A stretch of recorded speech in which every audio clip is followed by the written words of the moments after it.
Morning, everybody. Toast to you and all you do. I hope you're having a fantastic day. Morning. It's really early here. It's like 5 o'clock, 5:30, something like that. I was going to do this outside with the rising sun, and I thought, oh, it would be so pretty. The sunrise in the background. But it's only like 23 degrees, and it's really windy outside, so that didn't happen. I went outside. I was like, nope, right back in the house. It's freezing. So, so we'll just make this video inside. I hope everybody is enjoying their spring. We have been busy. If you follow us on social media, we just went and did the Panthers Gate Metaphysical Fair, which is a lot of fun. The people over there are amazing. They are just like the sweetest community of people. The store owners and stuff, they're amazing. So if you are in the Berthoud or Boulder area here in Colorado, I would definitely go check them out. They have 2 locations. Both are just really cute little stores. If you're into like self-defense and stuff like that, they have a self-defense dojo also. Not just self-defense, they do Tai Chi Gong and all kinds of cool stuff. But they are, that's the Berthoud location. So if you are interested in any of that, I would definitely check them out. Or if you're looking for a good occult store, a reading, a teacher, all of those kind of things, they have great people there. So that's Panthers Gate. And you can find them on Facebook, or they have a website. It's easy, just Panthers Gate, Boulder. So that's what we did over the weekend. It was a lot of fun. It's always fun getting out and seeing the community. We're also getting ready to sign up for the Greeley Farmers Market, which is amazing. I got to get a bunch of like legal paperwork done. So we're finishing that up hopefully today, and we'll get our business license and we'll be able to, bam, rock that out. So if you're interested in finding some loofahs or soaps or tinctures or things like that, you can find those with us at the farmer's market. So we'll be at the Greeley's Farmer Market. Fingers crossed they accept us. Oh, I hope so. So we got a lot of new stuff going on, plants growing. Hopefully today I'm going to start my tomatoes finally, which I'm a little late, which I got to get those going. Anyways, so we have the full moon coming up. Or not full moon. See, I've been doing that every time, switching them out. It's not the full moon, it's the dark moon. We are coming up on a very special dark moon in Aries. This is the first dark moon of the astrological year, so it's like the rebirthing moment of the astrological calendar. And we are starting fresh, and we're coming out of this great place. It's like that moment when the seed germinates, like pop. And that's that kind of energy that we're feeling right now. It's very, very potent. There's a lot of very like strong blessings going on, and just like a lot of really good flowing forward energy. We still have all of the planets in forward direct motion, so that's also propelling us forward with our energy. And if you're like me and a lot of other people, you're really feeling this busy spring energy. So it's exciting. Don't let it overwhelm you. Try to find productive uses for it. And if you can't, just stop and send that energy out to the birds and the bees and all of the animals that are out busy collecting. It's so funny. We're on the way to the fair the other day, and this squirrel runs across the street, and he has a whole donut in his mouth, like a giant donut, and looked even bigger because he was a little squirrel. And he just hops across the street with his donut, like, don't mind me, I gotta get my food. But that's the kind of energy that we're really getting here, this abundant, fruitful, flowing forth energy, and everybody is out and about and doing their thing, and that's just really exciting. So I hope that this energy is treating you well. So we have the dark moon in Aries. It happens at 11 degrees of Aries, so it's kind of magical just because that's the spiritual number. This is a spiritual manifesting moon. So we have that great energy. It's great for planting seeds, obviously. It's that time of year. We have new beginnings. And then we have an interesting astrological chart. So if you look at the chart, everything is kind of one-sided and clumped over into Aries and Pisces, Aquarius, and they're all kind of right there. So it really brings in this new beginnings, manifesting. So most of the signs are in this new start, or right about to be in that new start. So they're ending cycles, beginning new cycles, moving forward, abundance, prosperity, kind of growing, new energy.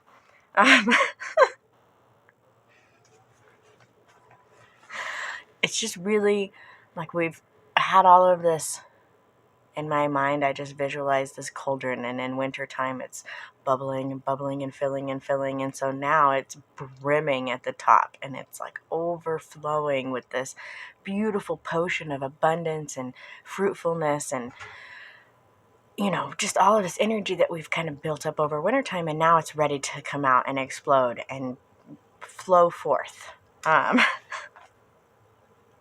So first, let's talk about, we have the sun and the moon and Mercury and Eris and Cryon all in Aries right now. They're all right next to each other.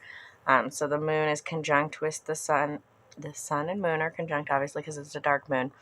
And then they're conjunct with Cryon. And so this is this new recovery. We kind of have treatments coming out, good health, kind of like the pioneer stepping out of the mainstream to find a good solution. It does have a lot to do with health and healing. So hopefully we're going to come through this dark moon and we're going to manifest this abundant healing energy that can just help heal the earth and help things to kind of start moving forward from this traumatic kind of everything that's been happening, both like literally in our lives. There is so much trauma going on over the last month or so.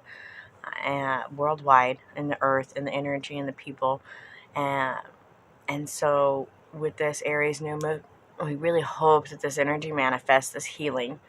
And being conjunct with Cryon, it can really help lend that healing energy. So it's a good time. If you need the healing yourself, feel this,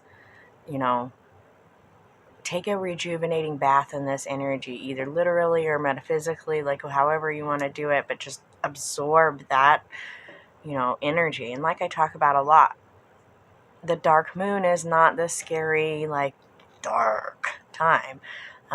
You have to transition your thought to think of the dark moon as the mother goddess's womb of, new beginnings and prosperity and growth. This place of divine rebirth, this place of human rebirth, ideas, manifestations, intuition, all of those kind of things come out of the dark moon. And so it's this very beautiful, loving, warm,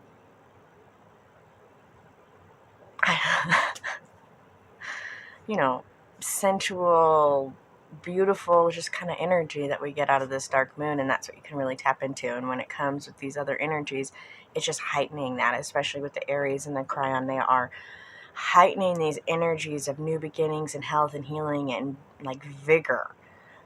There's a lot of vigor because we got all of these signs and all of these planets in the sign of Aries, which is not to be confused with the war god. Aries is the golden goat who had the stamina and the willpower and the drive to move forward and do what had to be done to jump over that strait.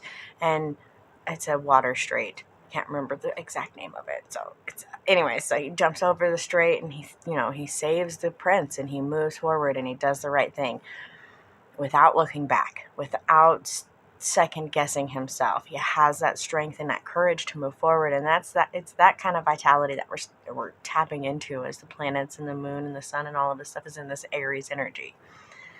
We also have Mercury and Eris in Aries, and so this is that communication. Again, starting something new. Can have a lot to do with like your intuition, bringing the truth to light and in a good way. Like this is the reality in which we need to see and manifest and bring forth. And so we really feel that. Again, if you are starting a new project, if you are focusing in on something that you're doing, even if it's like your old business and you're rekindling that passion for it, this is a great time for that. We do have, like I said, kind of this vigorous, strong, potent energy. And even with that, we have to be reminded that it is better to be the warrior in the garden tending the flowers than to be the warrior out and starting wars. Like, that's not the purpose of being a strong, and having that strong, vital, kind of vigorous energy. is not so that you can go out and start fights and pick fights and poke at people, but it's so that you can tend a beautiful garden and you can cultivate this energy and you can grow and manifest. And so focus on manifesting that energy. And with these, astrological influences, it's really going to heighten that. You'll really feel those blessings. So, like I said, all of the planets are kind of on the one side. We have Pluto in Capricorn, which is revealing these inner truths. It is saying, here is the truth, here is what needs to be said, and now we need to make a plan to move forward, and bam, do it. Find that success. If you my dad told me a joke once about he likes dating Capricorn women because they never give up on him. And he's just the kind of guy who's like, I do what I want. And they'll just kind of stand through that and work, and move through that and continue to support. And so with Pluto and this Capricorn energy, it's like bringing up this darkness. And then Capricorn is like, this is what needs to be done. And so we have these secrets and these lessons coming up. And then in Aquarius, we have Mars and Venus, which are still together. And then we have Saturn all kind of coming together right there, which is, again, bringing about these truths, bringing up like karmatic information. And this is all a part of healing. So we are seeing these things that we need to see. We're seeing our karmatic justice. We're seeing the world's karmatic justice. All of these things that we're needing to see. And these truths are coming to light. And Venus is bringing just that touch of love. Like, sometimes the lesson is hard, but it's a lesson that we need to learn and we need to see and move forward. In Pisces, we have Jupiter and Neptune, which I'm going to get to in a second because that's about to be something amazing. Well, we'll just talk about it now, actually. So Jupiter and Neptune will be conjunct on... Oh, I didn't write down the day. I think it's the 4th or the 5th. But they will be conjunct here very soon. And they'll be conjunct in Pisces. And this only happens every 166 years. So I'm super into numerology. And that 66 is this number of, divine blessings and love. And again, it is that eternal goddess mother energy that is just flowing forth. And so when Jupiter, this manifesting, grand, expanding energy, gets conjunct with Neptune, the spiritual leader, that universal perspective of higher consciousness. And that's kind of the energy that Neptune brings in. So it is exploding forth, and it's coming through in Pisces, which is just bringing this deep, intuitive, loving energy. So this is going to be a large influence on a lot of people. You're really going to feel this spiritual manifestation. Pam Gregory, the lady that I follow, one of the astrologers that I follow, she says that this is going to be a shift in the octave of spirituality. So we're going to go from where we are now to this higher octave of spirituality. And it's really been... it's been building up to this. We had all these truths revealed. We had all of these things stripped away to see the truths and the reality and the facts, and here it is. And now we are being presented with this spiritually manifesting, grand, powerful energy that's coming just after this dark Aries moon. And so, again, feeling this release of wonderful energy coming from the earth and this universe that we can absorb and connect with and really expand our own spirituality, expand our own intuition and spiritual selves. And so this is going to be a great time to do like meditations, looking for divine communication, getting those spiritual downloads, all of those kind of things, and allowing that energy to kind of permeate into all of your beings. So you're going to probably notice vivid dreams. Your telepathy is going to be stronger. Healing, love, manifesting this good, positive spiritual energy is going to be easier. And visualizations. So we have all of that going on. We're also getting closer to Beltane, or May 1st, or May Day, or High Spring. And that energy is lifting the veil between our realm and the next. We don't always talk about it at this time of year because it's so focused on at Samhain, or the last harvest, that we don't always talk about this. But this is the opposite side of that coin. So on Samhain, we have the underworld and the spirits and the dead and our ancestors, and all of those energies easily manifestable. I don't think that's a word, but we're going to make it a word. Now, at Beltane, or High Spring, it is the divine spirits. It is your familiars. It is the fairies. It is these spiritual kin that are easier to communicate with and connect with. And in correspondence, in connection with the, Neptune and Jupiter conjunction, again, we're getting this really big kick in the butt almost. Like, here's the spiritual information, download it, take it in, absorb it, feel it, use it, manifest it. It's like being given the opportunity. It's like a spiritual $1 million reward. And now you just have to absorb that and take it in and kind of then manifest that out into reality. And so, this is just that great time to really tap into these natural energies of abundance and fertility and growth and spirituality and intuition. All of those things just makes you want to take a big, deep breath and take it in. Like a drink of amazing coffee.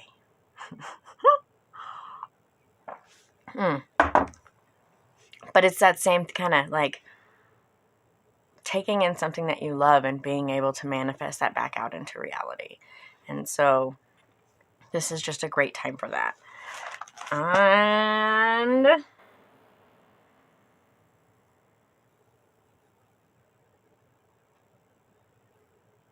I forgot. We also have, so in Aries, we have the sun, the moon, Cryon, Mercury, Eris, and I'm going to say this wrong. And I even practiced saying it when I was writing it. Like, I need to remember this. But this is another one of those dwarf planets. Celestia. And this is the dwarf planet. And it represents the eternal light of the heavens. The liquid light, super fluid water, transformative energy. It is like this superconductor of spiritual energy. And so we have that coming in with these other planets in Aries, and just really manifesting this abundant, spiritual, amazing energy for us to tap into. I mean, if you're going to be doing meditations, if you're going to do, self-initiation, if you're looking to do some deep work to really manifest your own, inner spirituality, this is a great time for that. I mean, it's just going to come like secondhand, naturally. If you have trouble doing meditations and connecting and all of those things, this is a good time to try and practice and do it, because it's going to be so much easier. The astrological influences right now are really there to help you. And so this is a good time for you to, do those meditative journeys where you're connecting with the divine. Create that divine space in your mental temple. I love my divine space in my mental temple because it's very blank, I guess. When I go, it's like walking into a enormous, gigantic, Roman temple with, columns so big you can't even really see the other side. Everything is exaggeratingly large.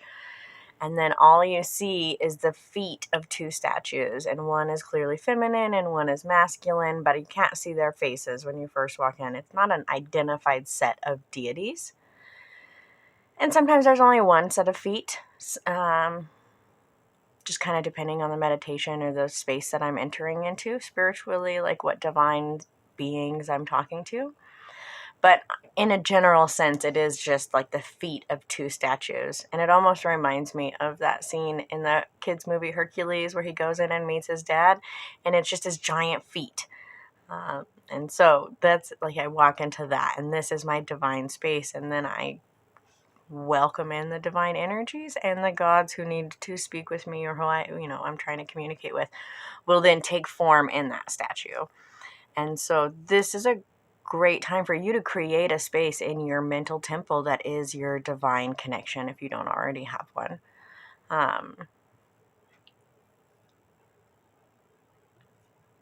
And, work with that. Be there.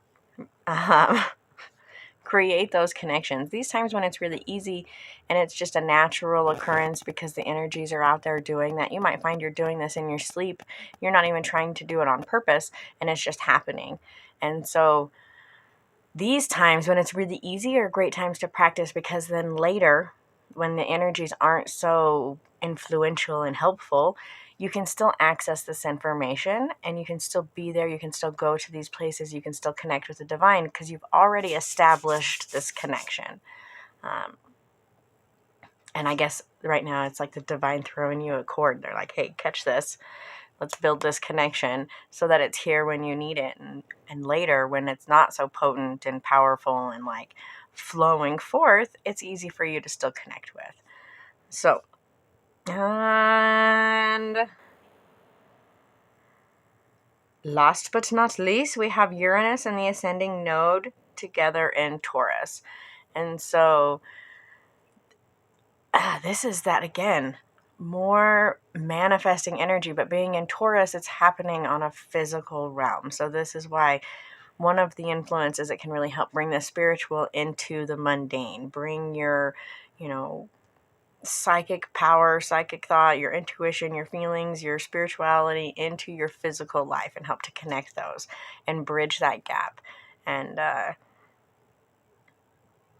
bring them all together. Uranus sits from his higher perspective and he looks down and he's like, yep, that's it right there. Do it like that. And so he can help make those things real.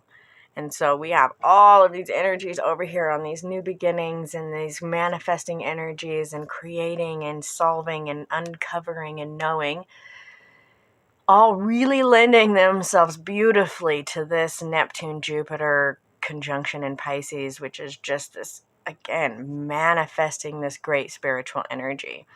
All coming together with this dark moon in Aries, which is a manifesting energy of like, bah! Sometimes I wish that I could like play out loud the things in my brain because it's like this grand symphony, but I don't sing, so I won't. But it's like this, ascendant, whatever, growing energy, and it's really like just beaming forth right now. So it is a great time for you to tap into that energy and manifest what it is that you want to manifest. Connect with the divine that you want to connect with. Find your spiritual connection and really plug into that and strengthen it and create this lasting connection that you can come back to over and over and over again and grow that, grow your spirituality. So with all of that manifesting energy, I am curious to see what it is that you're manifesting. Let me know below in the comments what you're manifesting. For me, it's really this new business and making sure that this year is the year that we get it going and it pops up and it goes forward. We're also doing marketing for pagan events. So if you have a pagan event, you need some marketing, let me know. And just kind of helping spread the word and grow the community and do these things that we've been wanting to do and really focus on just like actually doing them, following through and getting through to that other side. And this energy is just great for that. It's really motivating. So what are you doing with this motivating, manifesting energy? Are you tapping into your spirituality? Are you growing a new business? Are you finding a new home? Whatever it is, let me know in the comments below. Don't forget to like and subscribe. And always, if you have any questions, don't hesitate to ask. I hope that this dark moon brings you many blessings. We'll see you guys soon.